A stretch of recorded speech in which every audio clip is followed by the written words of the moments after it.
Welcome to the Deep Dive. If you've ever had to read one book in high school and then, maybe years later, realized it's this profound, deeply cynical statement on the entire American project, well, then you know why we're here. You certainly do. We are diving into F. Scott Fitzgerald's The Great Gatsby. It's the foundational myth, isn't it? And you've shared a really remarkable stack of sources with me. I mean, it covers everything from the precise rarity of first edition dust jackets to the very latest critical theories on Daisy Buchanan. Right. Our mission today is kind of a shortcut. We want to figure out why this novel from 1925 still feels like it was written about, well, right now, about 100 years later. Exactly. This is not a book report.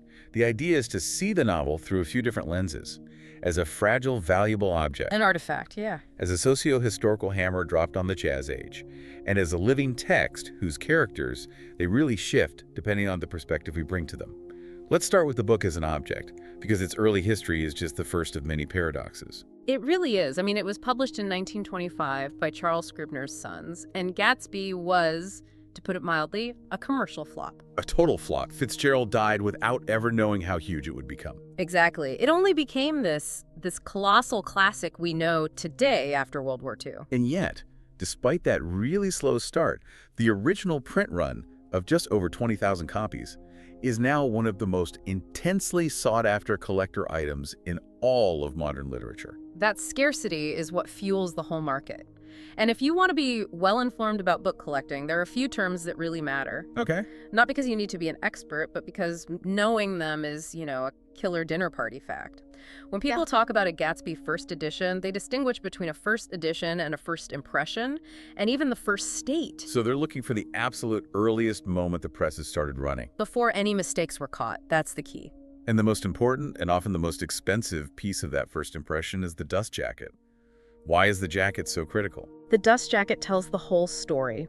It was designed by an artist named Francis Cuget, and it has those famous sort of spectral eyes and lips floating above a carnival cityscape. It's so iconic. It is, and Fitzgerald fell so in love with Cuget's design that he famously told his editor, Maxwell Perkins, that he actually went back and revised parts of the manuscript to make sure they matched the jacket's thematic weight. Wait, really? He tailored the story to the cover art. He literally did. That's how powerful he thought that image was. That's a deep dive appreciation for marketing right there.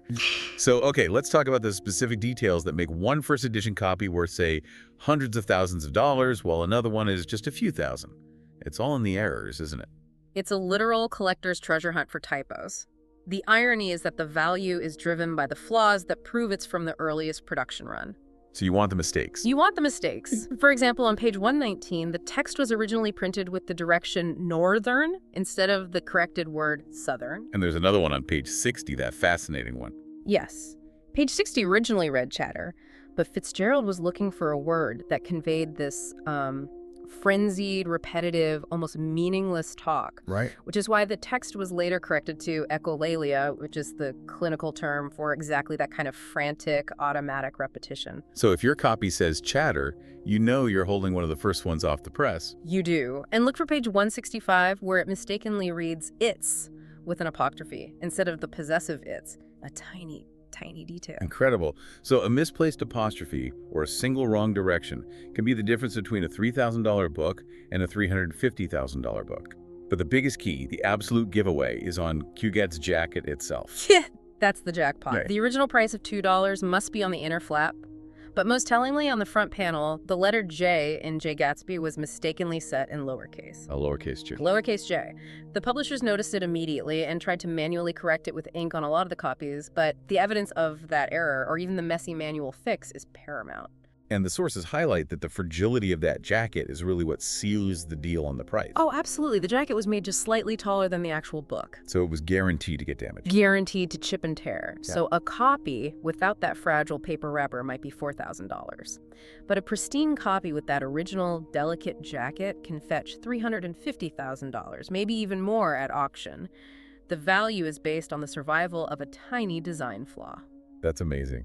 Speaking of things that hold immense, if corrupted, value, let's talk about the world this book captured. The Jazz Age was an artifact in itself, wasn't it? It was. We are now pivoting from the physical book to the world inside it, the Roaring Twenties. This decade, 1919 to 1929, was just defined by this unprecedented opulence, a massive post-war prosperity, and this cultural shift toward, well, hedonism. And Fitzgerald uses this whole setting as a way to show us exactly where the American dream went bankrupt. He really does. I was floored by the comparison in the sources, contrasting Gatsby's dream with the original American dream, the early version, personified by someone like Benjamin Franklin. Right. It was about ingenuity, hard work, morality, building something useful, bifocals, the lightning rod. Exactly.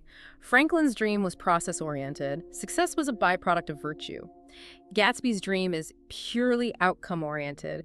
It's about buying the image, acquiring enough external things, the mansion, the parties, the pink suit, to try and recreate an emotional past. It was no longer about working hard, it was about looking rich. Looking rich, and this was the era of the lost generation. A term that was critical. Absolutely. Okay. After World War I, so many young people, Fitzgerald and his peers, like Hemingway included, felt purposeless. They felt the traditional moral and ethical compasses had just failed them. So the lost generation filled that void with materialism, wild parties, and just a general abandonment of traditional standards. They were looking for meaning in the excess. And we see that search and the judgment of it play out geographically in the novel. You've got East Egg, which is the established inherited privilege where Tom and Daisy live. That's old money. And then West Egg, where Gatsby puts on his lavish, almost theatrical show. That's the new money trying way too hard. And America has always had this subtle but very real disdain for the nouveau riche. The Buchanan's old money might be morally hollow, but it's accepted. Gatsby's new money is seen as fundamentally illegitimate. Partly because it's built on illegal bootlegging and these dubious bonds. Of course. And tying these two affluent worlds together is the Valley of Ashes. The industrial dumping ground. It is. It's literally the consequence of the Buchanan's and Gatsby's pursuit of extravagance. It's the industrial soot, the human collateral damage America chooses to ignore. George and Myrtle Wilson, they're the casualties of the games the wealthy can afford to play without any consequence. And that's the whole tragedy of Gatsby, of James Gatz. He created this persona, Jay Gatsby. He built his fortune, all because he believed that wealth could magically win back Daisy and, crucially, undo the past 5 years. His dream was fatally flawed from the start. He was seeking acceptance from a system that is inherently designed to reject social mobility. The established wealthy, the Buchanans, they could never fully accept the new money. As Nick ultimately realizes, Gatsby's immense passion and his striving, it was all for naught. Because the social system was rigged against the dreamer, no matter how sincere he was. Let's talk about Daisy, because she is just a magnet for critical interpretation. For decades, the dominant view was that she was shallow, passive, and unworthy of Gatsby's great love. But feminist critical theory really challenges that reading. It really does. And we have to remember, Fitzgerald himself admitted he wrote a man's book, one where women often appeared emotionally passive. So feminist criticism encourages us to read against the narrator, Nick, and see the patriarchal constraints that are acting on Daisy. Nick, after all, frames her entirely through the lens of male desire and ownership. He does. He reduces her identity to her material worth. Famously describing her voice as being full of money. That's such a crucial detail. Daisy is the golden girl because her value is just inseparable from her financial and social status. Think about her moment of choice. She married Tom Buchanan for the safe bet. Financial security, prestige, symbolized by that. Yeah. What was it? A $350,000 string of pearls Tom bought her. Yes.